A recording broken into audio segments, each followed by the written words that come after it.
Muy buenas tardes, bienvenidos sean todos ustedes a su programa Comunidad Forense, como cada lunes a las 6 de la tarde. Desafortunadamente les pedimos una disculpas por la demora, por los minutos que tuvimos de retraso, pero hay unos detallitos personales nos tuvieron con la desafortunada pérdida de tiempo. Pero agradecemos a Ultimatum MX por prestarnos el espacio para realizar su programa. El día de hoy tenemos a un invitado especial. Muchas personas que nos ven o que nos van a sintonizar lo conocen. Ya tuvimos nos han estado mandando mensajitos por WhatsApp cuando vieron la publicación de esta persona que está aquí hoy en el estudio. Si decimos todo su trayecto, toda su trayectoria, recorrido, tanto currículum vitae, nos pasamos la media hora del programa hablando de ello. Le damos la bienvenida hoy al doctor Luis Leiva Lobato. Maestro, muy buenas tardes, ¿cómo está usted? Buenas tardes, perfecto, todo bien. Qué bueno. El doctor Luis Leiva Lobato, mucha gente lo conoce, es médico pediatra y también es experto en medicina forense. Así es, ¿verdad?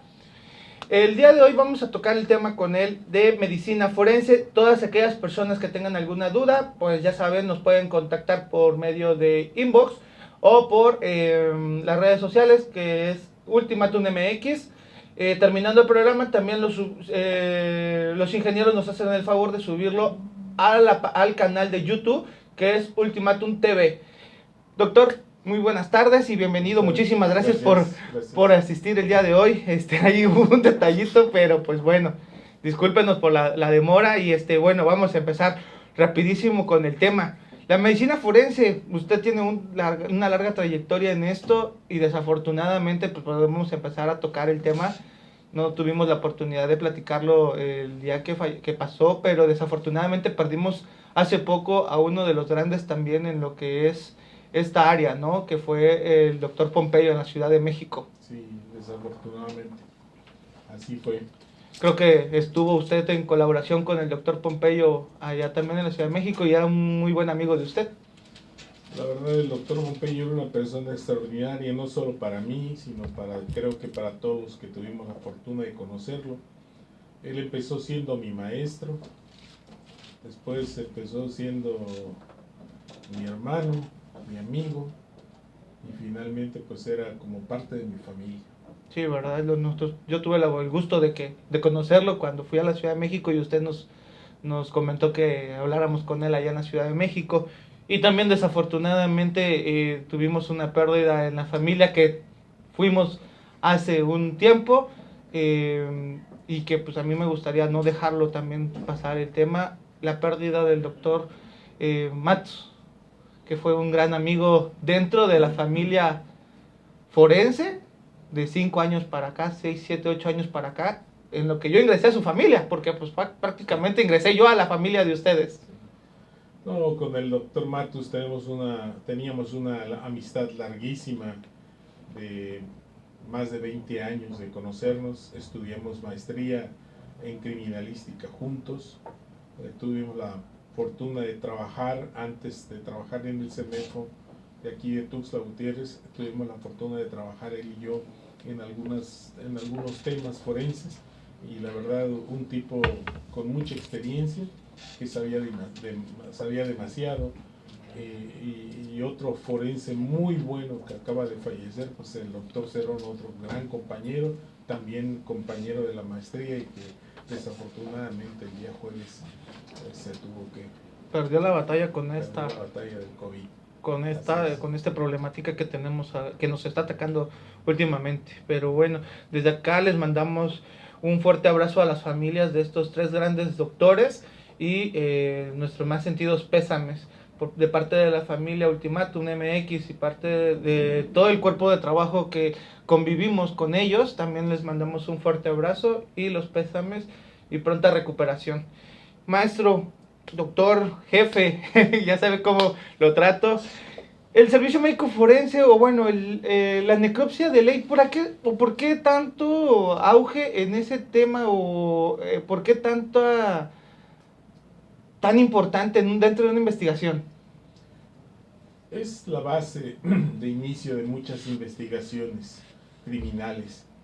Desafortunadamente, con este auge de la delincuencia que hay en nuestro país, pues ha tomado mayor relevancia, porque si no hay un buen procedimiento de necropsia integral como debe de ser, bueno, las investigaciones siempre tendrán que verse obstaculizadas por ese hecho, pero siempre la medicina forense tiene un papel preponderante en una investigación criminal donde haya perdido la vida una o más personas. Actualmente, ahorita con lo del COVID, muchas personas están diciendo dónde quedó las demás muertes o las muertes violentas, porque ahorita prácticamente cuando empezó todo esto del COVID había un accidente automovilístico y también decían murió de COVID, murió de COVID. ¿Ha afectado mucho esta parte de la pandemia lo de las investigaciones de los crímenes? En algún cierto campo de la medicina forense sí, porque hubo una temporada, creo que ahorita ya no estamos en ese periodo, pero hubo un periodo de la pandemia en que prácticamente toda muerte era COVID. Uh-huh. Y creo que se dejaron de hacer muchas investigaciones de tipo criminal porque los diagnosticaban como COVID y pues de esa manera expedían el certificado de defunción, el acta de defunción y todos los documentos. Otra cosa, este tipo de fallecimientos, de personas que fallecieron y que entre que sí, entre que no eran COVID, generalmente los cremaron. Entonces se perdió la oportunidad de hacer una investigación integral del caso. Una parte muy importante, la cremación. Porque cuando se toca el tema de investigación o de un crimen, el cuerpo no se puede cremar? No. ¿Por qué? Definitivamente. No sé cuál es la prisa que exista en los países latinoamericanos. En los países civilizados, vaya, la familia no tiene acceso al cuerpo del fallecido hasta incluso 2 semanas después, hasta que se hayan agotado todos los recursos de investigación. Entonces se procede a hacer la entrega y la disposición de la familia del cadáver. Pero aquí es una prisa por entregar cadáveres que pues no se entiende. Muchas veces quedan algunas pruebas, algunas periciales por hacer, o se hacen a la carrera o requieren una comprobación que no se puede hacer porque la familia presiona al Ministerio Público y el Ministerio Público presiona al Servicio Médico Forense que desean que ya se entregue el cadáver. Amén si tiene por ahí alguna persona de la alta esfera política, pues se vuelve un problema peor porque el diputado, el gobernador o la persona que sea está haciendo presión para que ya se entregue el cadáver. Eso es importante porque eso lo hemos visto en el país vecino del norte, donde las escenas de crimen las entregan hasta después de 15 o 20 días, hasta que se agota todas las periciales, sí. O el primer respondiente, lo que llamamos primer respondiente aquí en México, hace por concluida la investigación, ¿no? En los países anglosajones y en Europa así es. Sí, ¿no? Y somos uno de la parte de Latinoamérica donde la investigación automáticamente no se ha terminado, pero la escena ya está entregada, el cuerpo ya está enterrado o ya está cremado. Así es. Pero ese punto lo veníamos platicando, ¿se acuerda usted una vez que comentábamos que el personal del servicio médico forense o bien los médicos forenses también tenían que asistir al lugar de la investigación porque es altamente importante su participación en el lugar? Esto es de primaria, esto es básico, esto es básico. ¿Cuáles son los tiempos de la necropsia? Los tiempos de necropsia son la inspección del lugar de hechos, no por los criminalistas. El médico forense debe estar presente en el levantamiento y en la inspección del lugar de los hechos o lugar del hallazgo. Lo segundo es el examen externo. Ajá. Que un buen forense experimentado en un alto porcentaje con hacer un buen examen externo prácticamente ya va dirigida o ya sabe hacia dónde le debe buscar la causa de la muerte. La causa de la muerte. El tercer paso es la obducción o el examen interno, lo que es propiamente la necrocirugía, abrir el cadáver por cavidades, hacer una revisión integral de los órganos y de forma individual. Y la última parte es la revisión fotográfica, que nos va a ayudar a culminar con el protocolo de necropsia. Esos son los 4 pasos. Desafortunadamente, a las juntas o reuniones, congresos que he tenido oportunidad de asistir, la queja de los médicos forenses es prácticamente la misma. ¿Por qué no nos llaman al lugar de los hechos? ¿Por qué no nos llaman al lugar del hallazgo? Lo que quiere decir entonces que nuestros procedimientos están incompletos. Falta el primer paso. Generalmente el médico forense, los técnicos forenses intervienen a partir del paso 2. Y finalmente el médico, que generalmente es 1, que no debe ser así, deben ser 2, termina su trabajo prácticamente solo, haciendo la revisión fotográfica solo y vaciando el contenido del protocolo. Pero cuando en un juicio nos hacen preguntas acerca del hallazgo, de cómo se encontró, generalmente no sabemos responder porque no fuimos. Y cuando queremos preguntarle a algún compañero que sí asistió, sea de la rama que sea, pues como que hay una reserva de información que no quieren compartir, no sé, a lo mejor es celo profesional, no lo entiendo, pero si todos jalamos a parejo hacia el mismo lugar la carreta, creo que debemos colaborar entre todos, pero desafortunadamente no es así. Ok, Doc, y en lo que es ya dentro de lo que comentaba usted, en el paso 3, lo que ya es la necrocirugía. Hablamos en la necrocirugía que se tienen que hacer todas las observaciones exteriores e interiores del cuerpo, el examen externo e interno. No, primero es el examen externo y posteriormente el examen interno. A la abducción o el examen interno. ¿Sí? En el examen externo, ¿qué tanto nos sirve el examen externo en las personas no identificadas? Es fundamental, sobre todo en ellos. Obviamente al que está identificado no hay ningún problema, pero con las personas que están como en calidad de no identificadas, pues es necesario valorar integralmente todo lo que conlleva o circunda el hecho de su muerte, ¿no? Si cuenta o no con identificaciones, o incluso hacerle una prueba de ADN para conocer su real identidad, que eso se debe hacer, es fundamental. Desafortunadamente los bancos de datos de ADN en México pues todavía están muy verdes, se tiene que avanzar mucho en esto. Muchas veces la cantidad de material que dan para poder hacer estas pruebas no es suficiente y entonces pues se reserva para algunos casos y en otros casos no se hace. Por eso nuestros datos de ADN están totalmente incompletos. Otro tema también muy importante, las bases de datos para las personas no identificadas. En países europeos, llámese España, llámese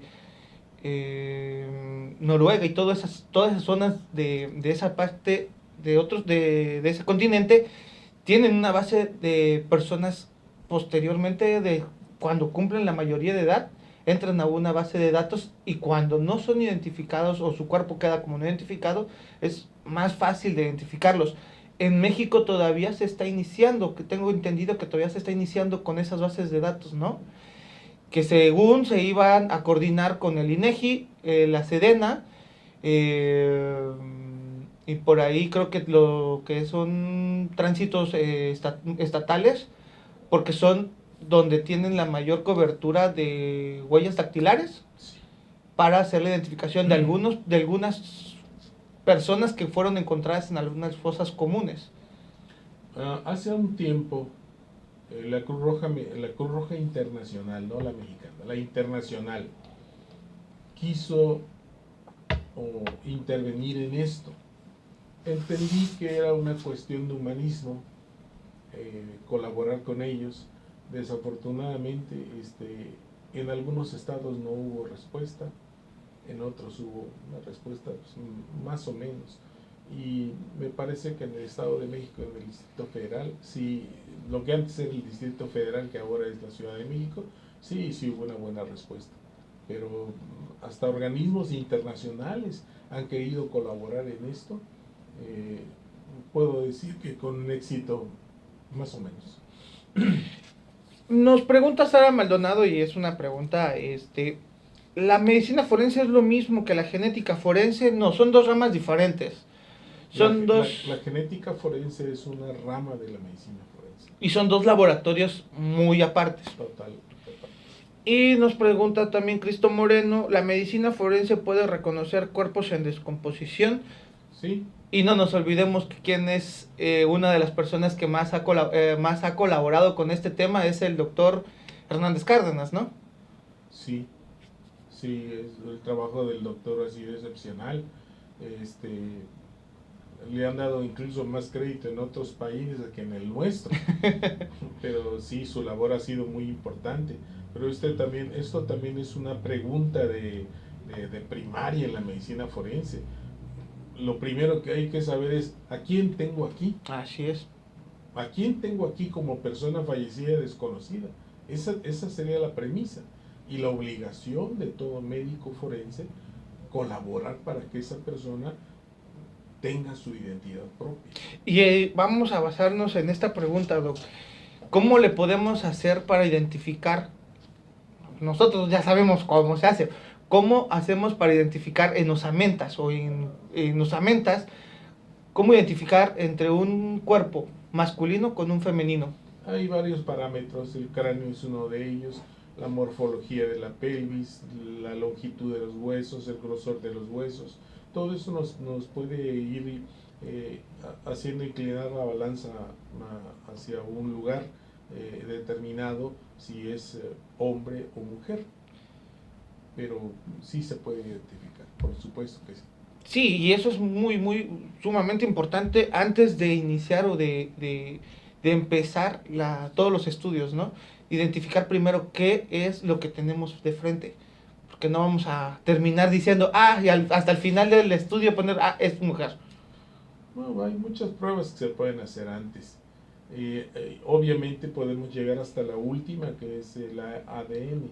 Incluso, tú sabes, yo sé que en las mujeres la presencia de ADN mitocondrial es determinante para saber si es varón o mujer. Así es. Y en este tema, lo que es la ventana de muerte o algo como lo que le decía, y se me traba mucho con esa palabra, el cronodiagnóstico. Cronotanato-diagnóstico. Ya el término ha empezado a caer en desuso. Ahora a nivel nacional creo que se está manejando como ventana de la muerte. Como ventana de la muerte. Así es. ¿Cómo se puede especificar eso? Por los signos cadavéricos. En un cadáver reciente, obviamente, los signos cadavéricos tempranos, y en un cadáver no tan reciente, es decir, de unos 3 días en adelante, pues por los signos cadavéricos tardíos, pues la mancha verde, la flacidez, la rigidez, las livideces, la red venosa, ya cuando empieza realmente el proceso de putrefacción. Cosa que es muy notorio, rapidísimo, ¿no? Es notorio y es muy variable porque siempre va a depender de las condiciones en las que quede el cadáver. Climatológico ayuda muchísimo a una descomposición. Si quedó a la exposición al medio ambiente, si está resguardado de alguna forma, la temperatura ambiente, la humedad ambiente, todos esos son factores que pueden acelerar o retrasar el proceso de la ventana de la muerte. No es lo mismo morir en Tuxtla Gutiérrez con una temperatura promedio de 30 grados a morir en San Cristóbal, que es una temperatura promedio de 18 grados. Así es mucho más factible morir en San Cristóbal, entonces, para no descomponernos tan rápido. Oiga, Doc, te manda un saludo, un fuerte saludo y un abrazo, Lerin Draft. Lerin Antonio, también el doctor Raúl Alberto Molina Pereira le manda un fuerte saludo. Nos están viendo desde Oaxaca, desde Salina Cruz. Saludos. Ojalá pronto puedan venir para que nos volvamos a reunir, esa parte de la familia otra vez, Así es. de la rama de la forense. Otra pregunta, Doc. En lo que es la necrorreseña, o bien, ¿qué es una necrorreseña? Propiamente son pocos los médicos forenses que hacen necrorreseña porque el campo está reservado para quienes manejan más que nada aquí en Chiapas la odontología forense. Pero la necrorreseña es especificar con puntos y comas qué fue lo que pasó. Sintetizar. Sintetizar la identidad de la persona, su sexo, las condiciones en que se encontró, la causa probable de la muerte. Uh-huh. Todavía no hacemos la necropsia para cuando están pidiendo la necrorreseña. En fin, todo lo que circunda la muerte de alguna persona se puede. Muerte causal de necropsia, porque no todas las muertes son causales de necropsia. Así es. ¿Y qué pasa con esas personas que llegan al servicio médico forense o llegan al lugar donde se realizan las necropsias y solo se les realiza lo que es un reconocimiento médico? Porque más adelante se puede llegar a tener un problema jurídico. Sí, claro. Pero para esto yo necesito el respaldo de alguien, de una autoridad competente que me solicite que así se haga, porque es indebido. Nunca por muy buen forense que seas, con una inspección externa, ciertamente se puede llegar a saber en un alto porcentaje la causa de la muerte, pero nunca se comparará con ingresar a las cavidades corporales y saber qué tipo de lesiones presenta, qué órganos se lesionaron y cuáles fueron los que causaron el deceso. El deceso. Nunca será igual. En esos casos es una probabilidad de muerte, pero no es la certeza. Pero no es la certeza. La necropsia. Así es, porque no sabemos qué lesiones tiene internas.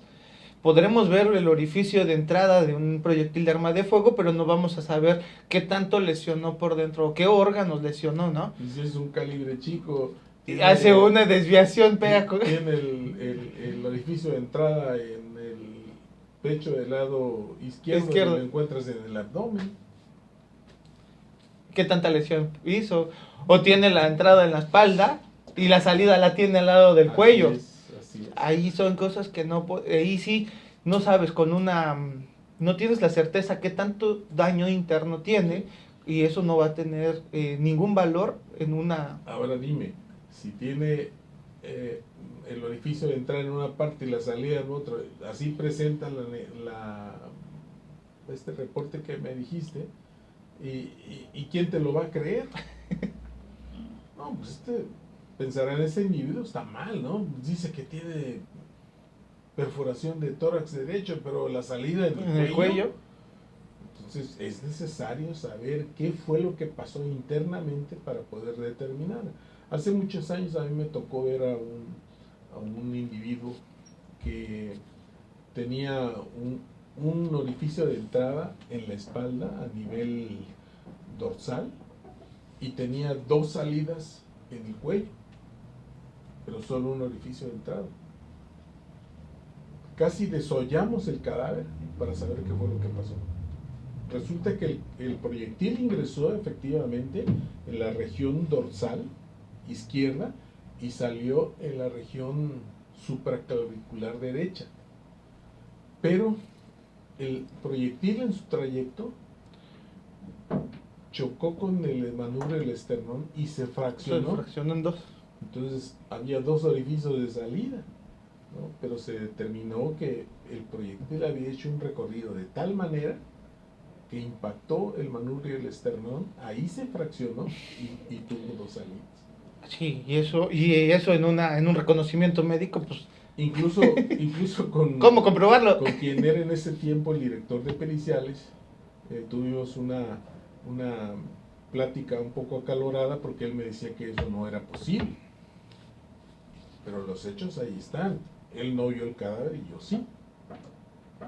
casi lo tuvimos que desollar porque a nosotros nos llamó también mucho la atención. ¿Por qué 2 salidas? Y resulta que el proyectil estaba fraccionado.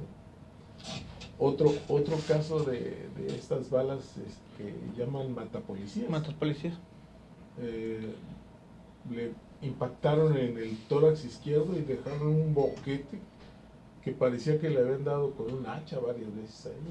Y era un solo proyectil que cuando hizo contacto hace la se explosión. expandió. Traen la famosa punta de como de mercurio, ¿no? O le hacen un O le corte. hacen los cortes. Sí, son las famosas balas que crearon en Brasil, las matapolicías. Sí, Así es. y que no se habían visto en México desde que apareció se vieron hasta después de 4 años, ¿no? Lo sorprendente de esto es que es un policía el que había ultimado a esa persona. Y ellos lo tienen. Sí, lo tiene. No. Bueno, Doc, y como una pregunta fuera de lo normal, porque hay muchos mitos, usted sabe muy bien, hay muchos mitos en el servicio, en el CEMEFO, de qué pasa con todos los órganos. ¿En qué sentido? Lo que siempre nos preguntaban, o siempre nos han preguntado, ¿qué pasa con los órganos? ¿Los órganos se desechan? ¿Son todavía funcionales para donación? No, esto también es básico, es de primaria en medicina forense. Los órganos cadavéricos no sirven para trasplantes. Lo comentábamos la vez pasada, ¿se Tienen acuerdan? que ser órganos vivos. Creo que lo único que se puede aprovechar de un cadáver para trasplantar son las córneas. De ahí, ¿cómo puedes aplicarle injertarle un riñón diseccionado a una persona viva? No se puede. O un hígado seccionado en varias ocasiones para ver el contenido, cómo se lo puede trasplantar a alguien. No, el cadáver entra y sale con sus órganos. Con sus órganos, sí. Como debe de ser. Tal como entra, desafortunadamente sale con unas disecciones, obviamente por el estudio, pero los órganos Ahí van están. en el cuerpo y en su lugar. Cuando alguien del público que nos ve quisiera realmente saber si esto es cierto, con toda la certeza del mundo puede pedir lo que le realicen un segundo examen de los órganos, ahí van a estar. Con ese punto quería yo cerrar, Doc. Las necropsias particulares, ¿sí se pueden realizar? Sí, a petición de la familia, por supuesto que sí. ¿A petición de la familia ante el Ministerio Público o Obviamente con conocimiento del Ministerio Público. Porque sería una renecropsia, ¿no? Sí, nada más que no lo informaríamos como tal. Se le haría saber como eso, como un informe de renecropsia. Pero tiene que estar enterado el Ministerio Público. Tiene que estar enterado el Ministerio Público que la familia se ha inconformado y que va a entrar un tercero. Un perito particular a un médico tercero o un perito experto en medicina forense. Que va a realizar una... ¿En Chiapas usted lo puede realizar? Sí, claro. ¿Sí? Sí. Pues ya escucharon, en Chiapas tenemos, aparte de la Fiscalía General del Estado, tenemos a un médico particular que también puede realizar necropsias y es el doctor Luis Leiva Lobato, ¿sí o no? De hecho, lo hemos hecho varias veces.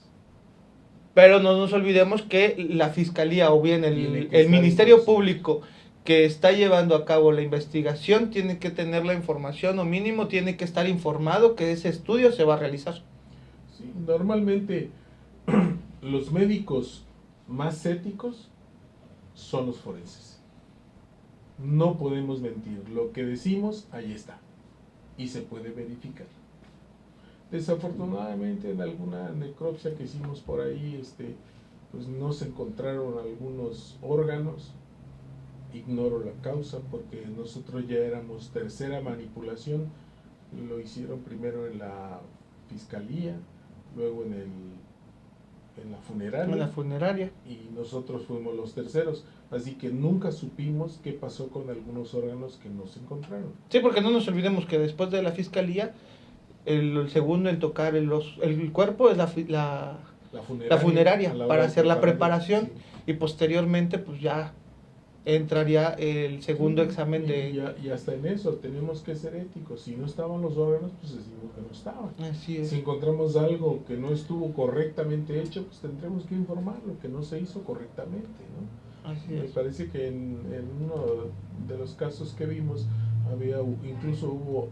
no hubo disección de órganos, hubo arrancamiento, porque los tejidos estaban desgarrados. No hubo el cuidado de buscar el órgano bien y diseccionarlo con un bisturí. con una tijera y inspeccionarlo fuera. Fueron y lo sacaron a jalones. ¿Qué es lo que se debe de hacer, no? A diseccionarlo con los bisturíes. Diseccionarlo adecuadamente. Todos los órganos que se tienen que investigar. Pues no sé si nos permita o nos proporcione su número telefónico para que cualquier persona que necesite alguna asesoría o algún trato de estos estudios lo pueda contactar. Sí, claro.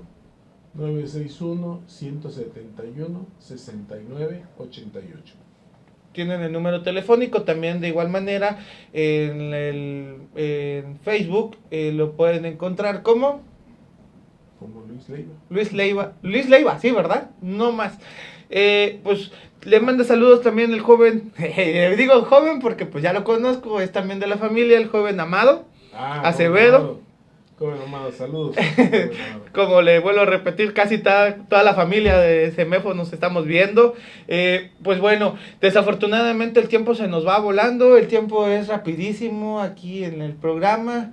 Nos gustaría tener mucho más tiempo, pero pues ahí desafortunadamente con la situación que tuvimos un poquito de pérdida de tiempo, pero primeramente Dios vamos a volver a tener como invitado al doctor Luis Leiva Lobato para cerrar el tema.